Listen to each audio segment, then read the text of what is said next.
Ngayon ang ating i-recap ay isang movie na pinamagatang Eye for an Eye to, na ipinalabas taong 2024. Ngunit bago ang lahat, please subscribe and click the notification bell upang ma-notify kayo sa aking mga paparating na uploads. Nagsimula ang pelikula sa sinaunang China, kung saan makikita ang bida na si Cheng. Bagamat siya ay bulag, siya ay isang kilalang bounty hunter at isang bihasang swordsman. Dumating siya sa isang gambling house at ipinakita sa may-ari ang larawan ng isang wanted na takas. Ang lalaki ay tumangging magbigay ng anumang impormasyon at hiniling sa kanya na umalis. Gayunpaman, nagtiwala si Cheng sa kanyang intuition at biglang sinaksak ang may-ari. Sa pamamagitan ng pagkapa ng isang galos sa kanyang kamay, napagtanto niya na ito ang takas na hinahanap niya. Mabilis na tinapos ni Cheng ang lalaki, na nagudyok sa mga gwardya na salakayin siya. Sa kabila ng pagiging mag-isa lang siya, si Cheng ay nananatiling walang kapantay sa pakikipaglaban. Tinapos niya ang bawat isa sa kanila, bago umalis sa lugar.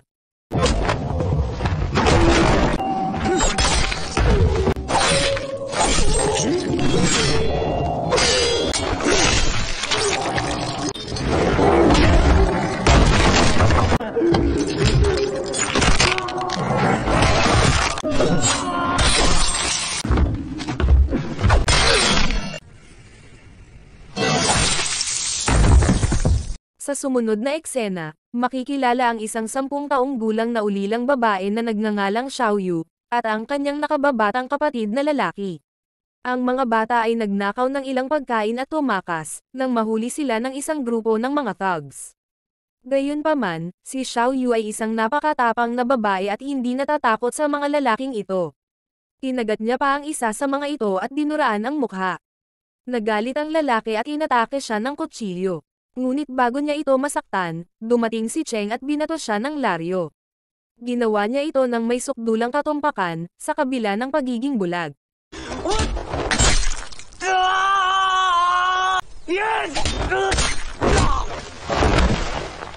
Nang makita siya, nanginginig sa takot ang mga lalaki at mabilis na tumakbo palayo doon. Nagpasalamat si Xiaoyu pagkatapos, at nag-alok kay Cheng ng isang mansanas, ngunit siya ay tumanggi at umalis.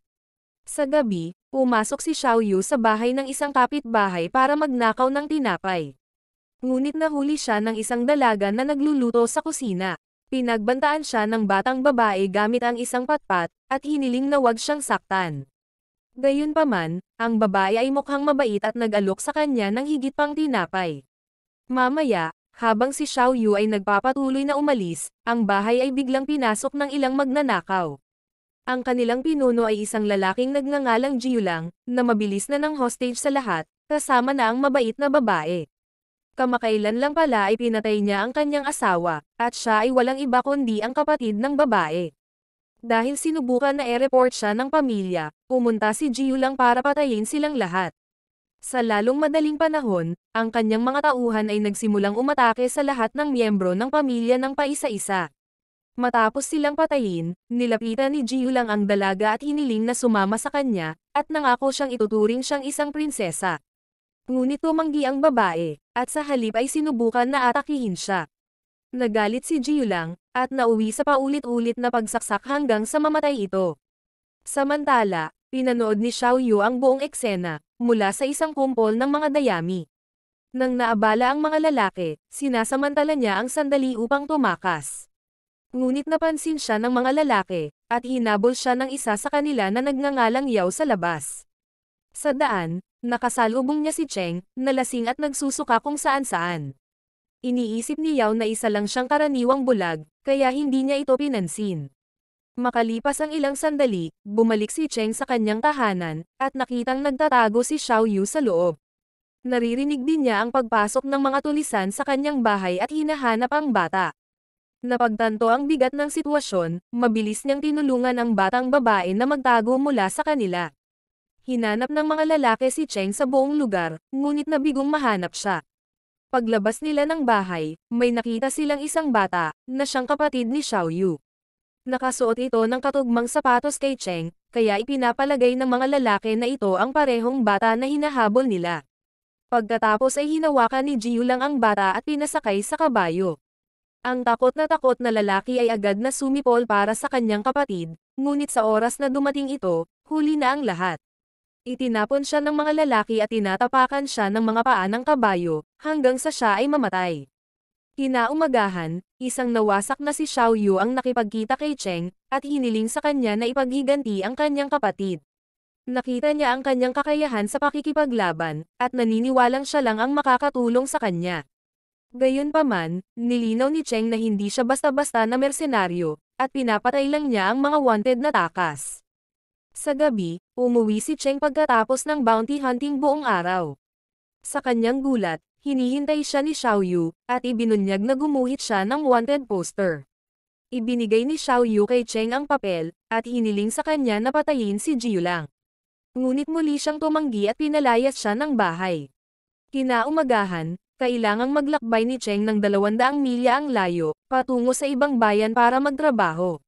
Ang kanyang misyon ay patayin ng isang mangingisda, na nagnanakaw at pumapatay ng mga tao.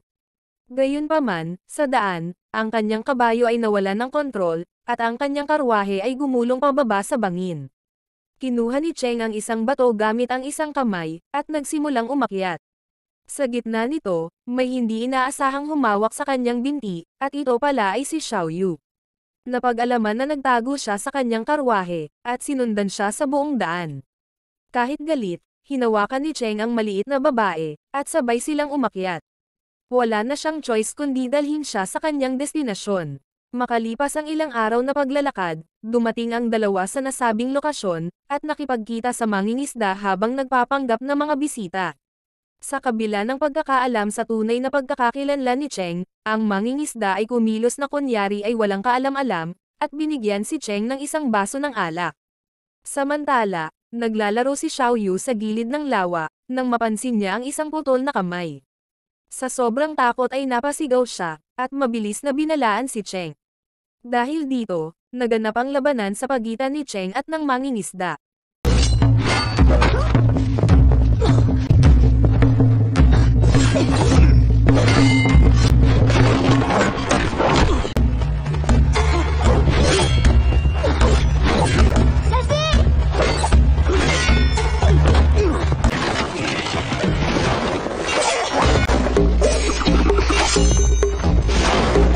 Ang huli ay nagpadala ng maraming mga thugs upang harapin siya, ngunit madali na nilabanan silang lahat ni Cheng.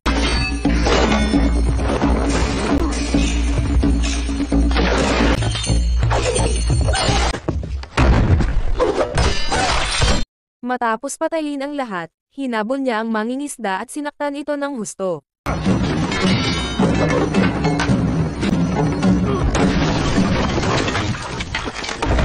Nang handa na siyang patayin ni Cheng, tinawag siya ng lalaki bilang kapitan, at ibinunyag na siya ay dating subordinate niya sa isang labanan. Inamin niya na malaki ang kanyang sakripisyo para sa bayan, ngunit wala siyang natanggap na kapalit, kaya bumaling siya sa pagnanakaw at pagpatay ng mga tao.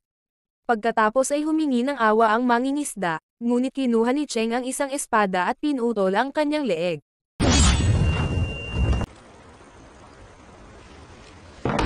Sa gabi, naghahanda ang dalawa na umuwi pagkatapos makompleto ang misyon. Muling nakiusap si Xiao Yu kay Cheng na ipaghiganti ang pagkamatay ng kanyang kapatid, ngunit tumanggi ito. Inis sa kanyang kakulitan, iniwan siya nito sa bayan at umuwing mag-isa. Lumipat ang eksena sa isang buwan makalipas, nang mapansin ni Cheng ang presensya ng isang tao sa kanyang tahanan. Kinaladkad niya si Xiao Yu mula sa ilalim ng kanyang kama, at nalaman na siya ay malubhang nasugatan at may sakit. Pagkatapos ay inaalagaan niya ang kanyang mga sugat at sinimulang pakainin siya. Pagkaraan ng ilang araw, biglang nagising ang batang babae at nagsimulang uminom ng tubig. Nagtanong si Cheng kung paano siya nakabalik, kung saan ipinaliwanag ni Xiao Yu na kinabisado niya ang mapa. Gayunpaman, dahil wala siyang sasakyan, ilang araw siyang naglakad para makarating dito. Pagkatapos ay hiniling sa kanya ni Xiao Yu na turuan siya ng martial arts para maipaghiganti niya ang kanyang kapatid. Tumigil sandali si Cheng, bago sabihin na maaari siyang manirahan sa kanyang kwadra. Ngunit wala siyang binabanggit tungkol sa martial arts o paghihiganti.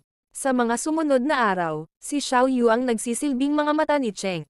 Tinutulungan niya itong makilala at maakit ang mga takas sa kanyang lugar.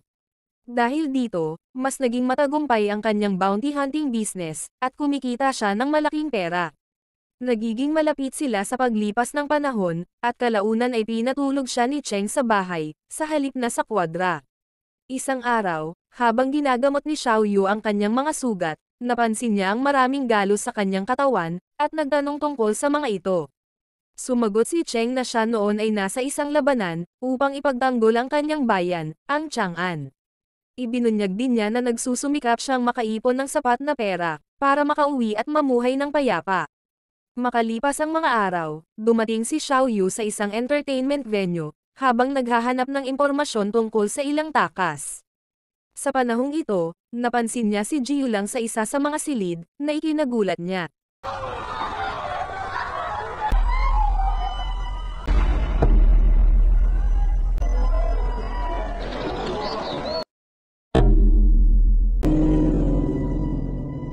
Napansin din siya ng lalaki, at tinawag siya upang manatili sa kanyang tabi. Lumalabas na tumataya siya sa mga laban, kaya tinanong niya kung sino ang mananalo. Sa sandaling ito, naalala ni Xiao Yu ang pagkamatay ng kanyang kapatid, at nais niyang laslasan kaagad ang leeg ni Jiu Lang. Pero natatakot din siya kaya mas pinili niyang manahimik sa ngayon. Pag-uwi niya, excited na ibinahagi ni Cheng na nakahanap siya ng pamilya para sa kanya, isang pamilya na nagtitimpla ng alak. Ipinaliwanag niya na maaaring mabuhay ng maganda ang mga taong nagtitimpla ng alak, at mamahalin siya ng pamilya. Napag-alaman na may dumating na pala na babae para sunduin si Xiao Yu. Pinaupo ni Cheng ang batang babae sa isang karwahe at pinilit siyang umalis. Gayunpaman, mabilis siyang bumaba at ibinunyag na nakilala niya ang lalaking pumatay sa kanyang kapatid. Nang marinig ang galit sa kanyang mga salita, nagpa siya si Cheng na turuan siya ng kanyang martial arts. Kinaumagahan, sinimulan na nila ang kanilang pagsasanay. Sa una ay tinuruan si Xiao Yu ng isang paraan, upang markahan ang mga leeg ng mga tao gamit ang isang brush, nang hindi na mamalayan ng tao. Sinabi ni Cheng na kung magaling siya dito, tiyak na mapapatay niya si Jiu Lang. Sa panahong ito, tinuruan din ni Cheng si Xiao Yu sa kanyang mga kasanayan sa pakikipaglaban, na ginagawa niya araw at gabi. Isang araw, habang nag-iisa si Xiao Yu sa bahay, biglang nagpakita si Yao kasama ang isang matandang lalaki. Nahanap na pala niya ang wanted poster ng kanyang amo, na inilagay nito sa ilang lugar. Inakusahan siya ng pagguhit nito, at tinanong kung ginawa niya ito sa utos ni Cheng. Gayunpaman, matapang siyang itinulak ng batang babae, iginiit na walang kinalaman si Cheng dito. Isang galit na si Yao ang sumubok na atakihin siya, ngunit dumating si Cheng sa tamang oras. Nagkaroon ng matinding away ang dalawang lalaki, hanggang sa tuluyang mapatay si Yao.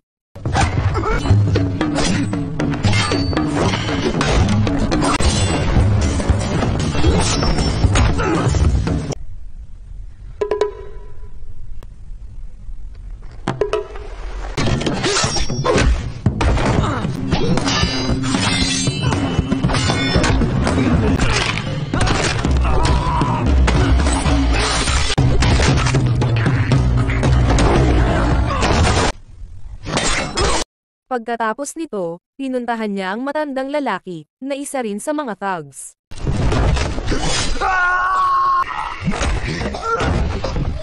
Binugbog siya ni Cheng at papatayin na sana siya, ngunit pinigilan siya ni Xiao Yu. Iginiit niya na ang lalaki ay inosente, at hindi niya kailangang mamatay. Sumagot si Cheng na ang paghihiganti ay nagdudulot ng collateral damage, at maraming inosenteng tao ang maaaring magdusa. Sinabi ni Cheng sa kanya na kung gusto niyang gumanti, kailangan niyang maging walang awa.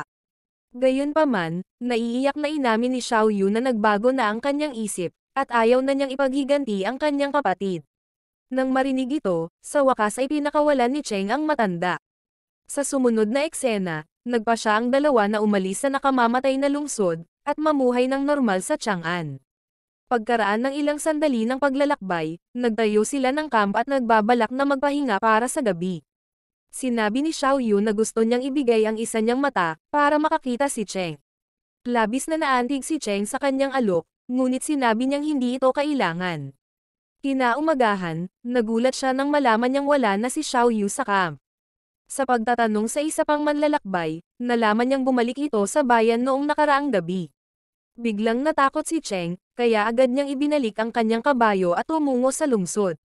Samantala, makikita si Jiulang, na nalulungkot sa pagkamatay ng kanyang kaibigan na si Yao. Nagsimula siyang maghanda ng daan-daang sundalo, para mahanap nila sina Cheng at Xiaoyu. Ngunit lingid sa kanyang kaalaman, nakapasok na sa kanyang bahay ang maliit na babae. Pagkaraan ng ilang sandali, bumalik si Jiulang sa kanyang silid, at napansin ang mga paa ni Xiaoyu sa ilalim ng kanyang mesa. Nang pumunta siya upang suriin, agad na tumalon si Xiaoyu at inatake siya. Sa kasamaang palad, ang kanyang mga pagtatangka ay napigilan ng mga bodyguard, na mabilis na pinigilan siya.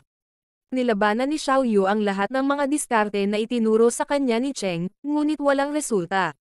Pagkatapos ay pinilit siya ni Jiulang na kumain ng isang dakot ng pulbos na gamot, na nagiging sanhi ng pag-ubo niya ng dugo. Pagkatapos nito, sinubukan niyang tapusin siya, ngunit dumating si Cheng sa tamang oras. Umiiyak si Xiaoyu nang makita si Cheng, at nagmamadaling yakapin siya, na parang batang nawawala sa kanyang ama. Pagkatapos ay sinamantala ni Jiulang ang pagkagambala at tumakas. Ilang sandali pa, bumaba ang dalawa, kung saan nakatagpo sila ng isang grupo ng mga mersenaryo.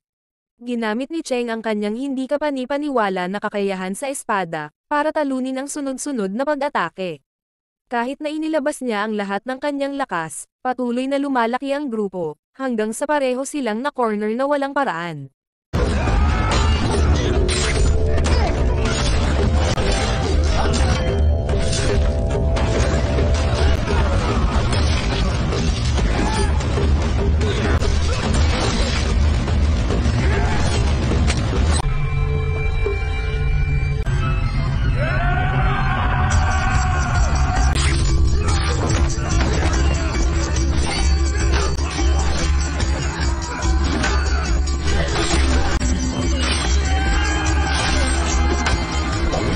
Nagsimulang magpanik si Xiaoyu at nawalan ng malay, dahil sa stress ng sitwasyon. Pagkatapos ay binuhat siya ni Cheng sa kanyang likod at buong lakas na lumaban.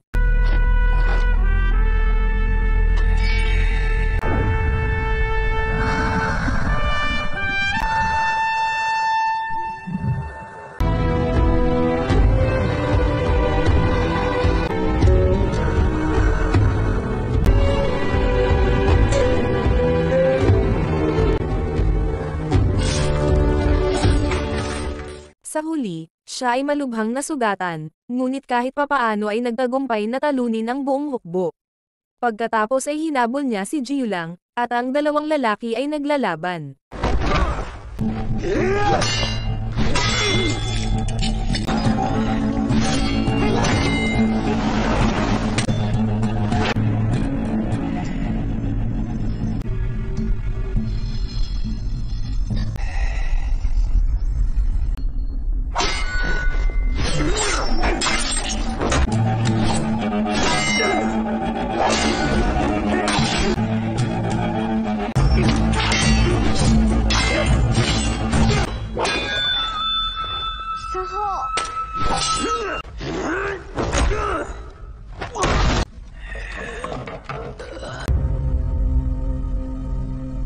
Mabilis na nagiging maliwanag na ang kontrabida ay isa ring bihasa sa pakikipag-away.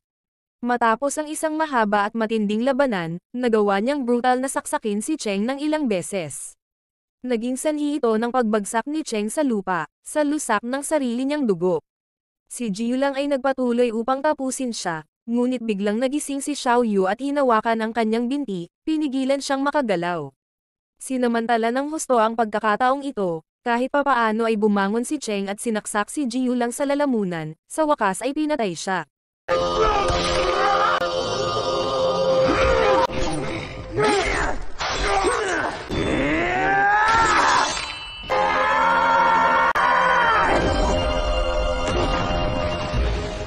Kasunod nito, kinarga ni Cheng si Xiaoyu, na nawalan ng malay muli.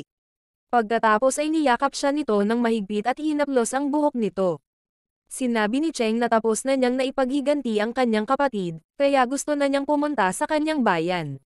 Ilang sandali pa, sumuko siya sa kanyang mga sugat at pumanaw. Kinaumagahan, nagising si Xiaoyu sa bahay, at nalaman na ginagamot siya ng isang kaibigan ni Cheng. Nagtapos ang pelikula habang patungo si Xiao Yu sa Chang'an City, kung saan umaasa siyang magsimula ng bagong buhay na malayo sa karahasan. At dito nagtapos ang kwento. Hanggang sa muli, maraming salamat sa panonood.